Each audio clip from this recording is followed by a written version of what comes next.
The ambassador reports many religious leaders are committed to a unified Iraq, a peaceful Iraq.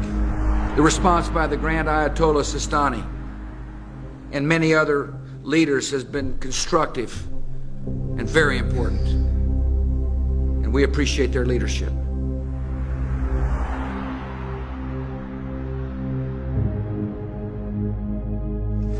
First of all, I have the greatest respect for Ayatollah Sistani.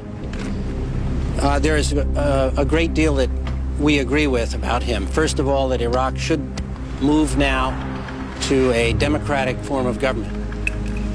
Secondly, that the process by which that happens should be transparent and representative, involving all Iraqis.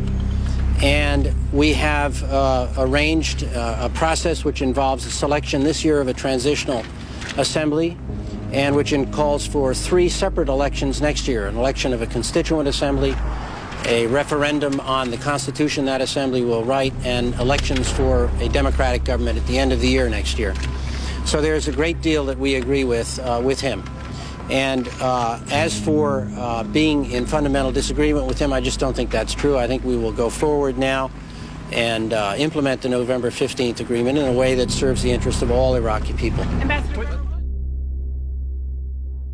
It seems to me that in the areas of economic reconstruction, political activity, the formation of a government and political institutions, we are making progress.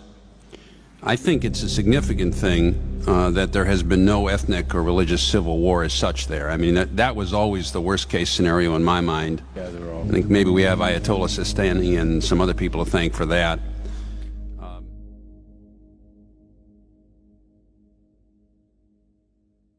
I believe we must tackle Iraq's political chaos, because it is that stability that will be the cornerstone of a prosperous nation. Finding common cause must come first and foremost within Iraq.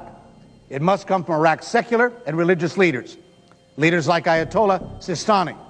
We need Iraqis like him at the table, and the United States needs to encourage more acts of leadership by him and others.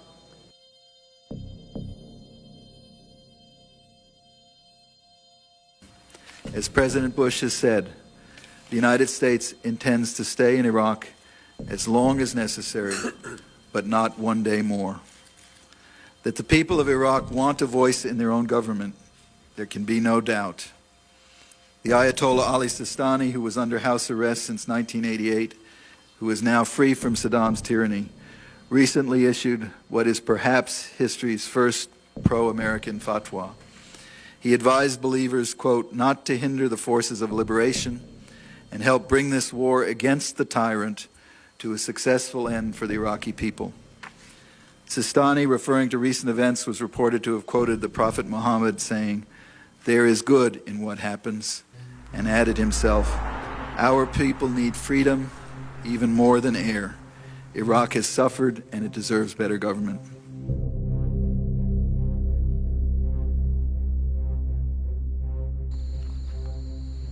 The last thing I'll point out is, first, in the wake of yesterday's operations near Najaf and really our operations to date, a prominent cleric, Grand Ayatollah Sistani, who had been placed under house arrest by the regime for a considerable period of time, issued a fatwa, and it was done this morning, instructing the population to remain calm and to not interfere with coalition actions.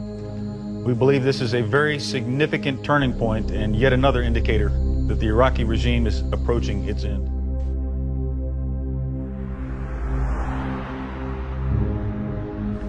As for the Shia, their principal leader, Grand Ayatollah Sistani, has consistently supported our continued presence.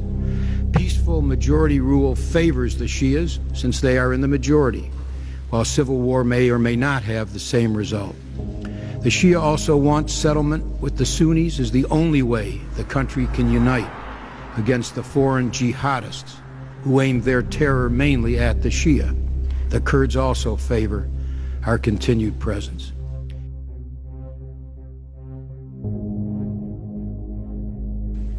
We can and should be hopeful for the future. In Najaf and Kufa, this plan has already brought success. In those cities, a fireband cleric had taken over Shia Islam's holiest sites in defiance of the government and the local population.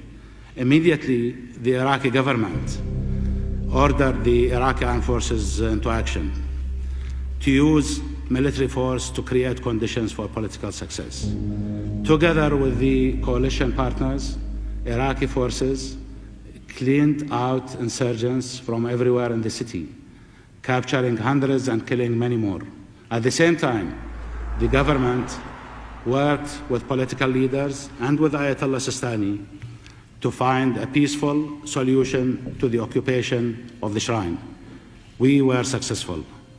The shrine was preserved, order was restored, and Najaf and Kufa were returned to their citizens. Today,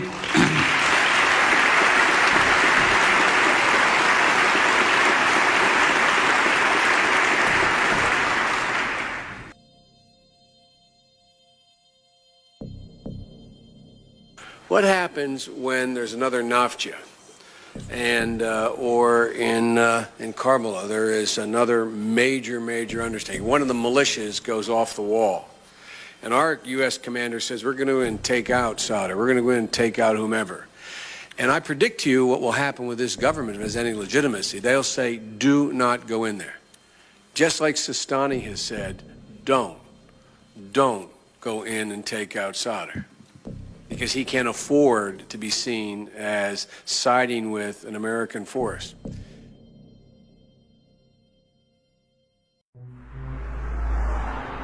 A lot of fighting still around Najaf. Do you have any update on Najaf that you can give us? As far as Najaf is concerned, again, not too much new to say, really. I think you've all seen reports that the Grand Ayatollah Sistani has returned to Iraq. Obviously, he is a personage of great respect and reverence. We are very pleased that he has recovered. ذكرت آية الله العظمى السيستاني أنه ساعد في بعض الأمور، وكان هناك موضوع يتعلق بصياغة الدستور الجديد للعراق، وكان هناك مفاوضات صعبة تجري بين الأطراف المختلفة. تتحدث بكتابك على أنه كانت مرحلة شديدة التحدي. لم تلتقي السيستاني، لماذا لم تلتقي شخصيا، وما هو تقييمك للدور الذي لعبه خاصة في المراحل الحرجة خلال تواجدك في العراق؟ Intense dialogue with him through intermediaries, various intermediaries. I calculated once that I probably had an exchange of 48 or 49 different messages back and forth, including written letters with the Grand Ayatollah Sistani during the year I was there. So that means we were communicating 3 or 4 times a month. It was a very intense dialogue. My view was that the Grand Ayatollah's vision for Iraq was very similar to the vision that the coalition had for Iraq, which was a democratic or at least representative government of some form, and that within the bounds of what he thought was the appropriate role for a Grand Ayatollah, he was generally helpful in realizing that dream. So I had great respect, and I have great respect for Grand Ayatollah Sistani, and I felt that we had a very open and free dialogue with each other that was very helpful to me.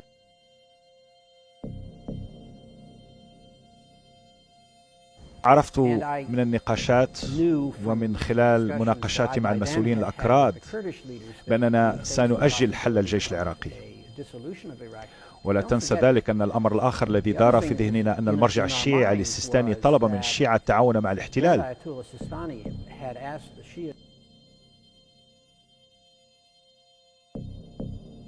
ماذا عن المرجعية الشيعية والسيد السيستاني؟ سبق في بداية ذهابك إلى العراق أن لم تكن ترغب كما قيل في إجراء الانتخابات، ولكن من فرضها كان المرجع السيستاني. هل ترى الآن أنه بطريقة ما هو الأقوى؟ خلال وقتي في العراق كانت لي الكثير من الاتصالات الودية مع آية الله السيستاني، وأعتقد أن رؤيته للعراق كانت مشابهة لرؤية الحكومة الأمريكية، بمعنى حكومة تمثيلية تمثل كل العراق، وأعتقد أنه لعب دورا مفيدا.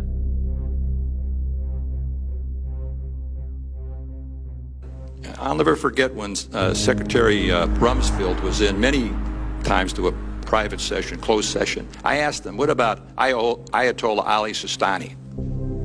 Okay?